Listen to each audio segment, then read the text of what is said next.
Hello, I'm Alice Erickson. I live in Southeast Michigan, Zone 6.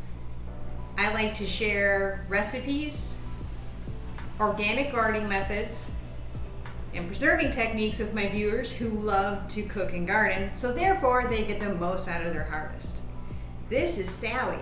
She is my supervisor. She's always watching to make sure I do everything right. You'll see her a lot in the background. In today's episode, I'm doing a chuck roast in a Dutch oven and utilizing Santa Maria from the Bounty of the Harvest, the seasoning. Wanted to go over some of the stuff I have here that I'm going to be using for this recipe.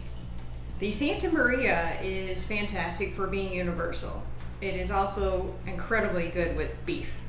That's why it's going on the chuck roast. So what it is organic parsley derived from the garden I dried, and peppercorn blend, Himalayan salt, and granulated garlic. I'm going to be using bone broth. Bone broth is more flavorful and more nutritious. Very important to keep that. And going with organic, the cows usually eat better, so we get more nutrition. The avocado oil, it is not flavorful and can handle some high heat, and it is amazing for our bodies because we absorb it well and there's no inflammation. Just make sure it's single source, like from Spain, Mexico, or California. The Dutch oven I have is by Lodge. It is ceramic coated and I've had it for years. Cast iron is the most efficient for having heat distribution all the way around. I can tell it's hot enough, so I'm going to add the avocado oil. I'm going to add in my onion that is rough cut, aka chunky. Throw that in. Gonna season it lightly with the Santa Maria.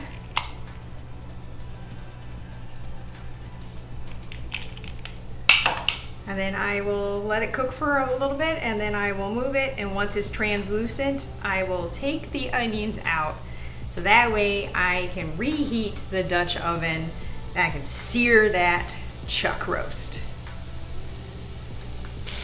I am at the point where the onions are translucent, so therefore I'm going to take them off and deglaze the pan with a little bit of broth. Deglazing will take all the flavors that have been on the bottom of the pot. You don't need a lot because this pan is very hot. Rub it around, get all the little bits.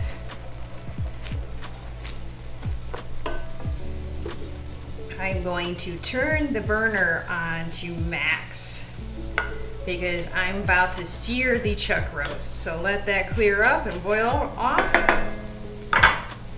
Wanted to show you a nice close-up of the chuck roast. The chuck roast is heavily seasoned. It can take it, put it on there. Going light means light flavor. The idea is to sear your chuck roast. That's gonna lock in a lot of moisture. It takes 5 minutes each side. It is on high. Time to flip.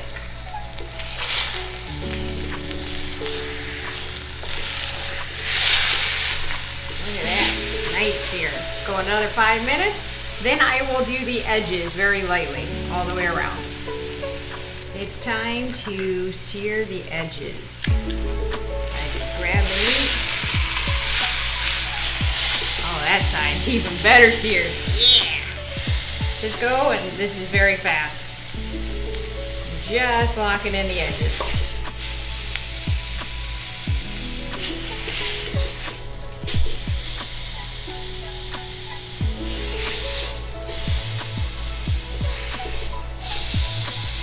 Remove your meat. We're going to deglaze the pan one more time.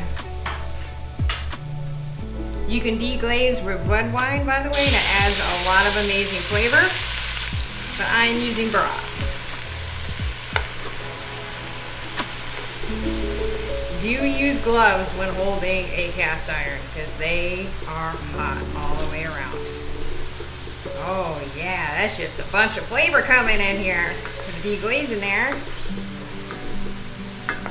Okay, we're good. We're gonna add the onions back in.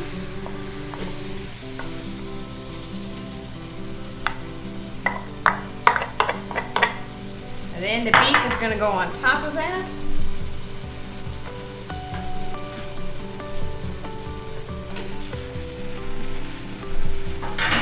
Then you take the broth and go halfway up the chuck roast.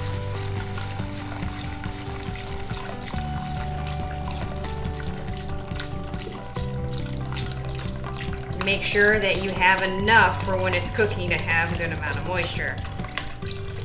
My oven is at 375. I will go an hour and a half. I will check to see the amount of juices at the hour and a half point. It has been an hour and a half. The liquids haven't gone down too much, so I'm fine. So I'm going to relid. Put it back in the oven at 350 degrees for an hour, and then I will add the potatoes after that point. Add in your potatoes, a little bit more broth, and you can cook for another 45 minutes at 350, and the potatoes will be fully cooked and flavored. Remove the chuck roast from the Dutch oven. Oh, I'm gonna have to use two things. This is so juicy and tender. My goodness. Look at that. Just beautiful. Dutch ovens are incredible when it comes to really tenderizing the meat. I like slow cookers, but I have done this recipe in a slow cooker for, like 8 hours versus doing this.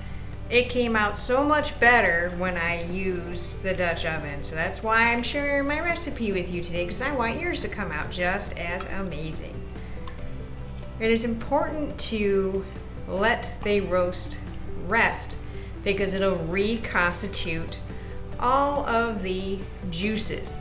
If you slice into this now, it'll just release it and you won't have as tender and juicy of a final product. So please take my advice, give it some rest.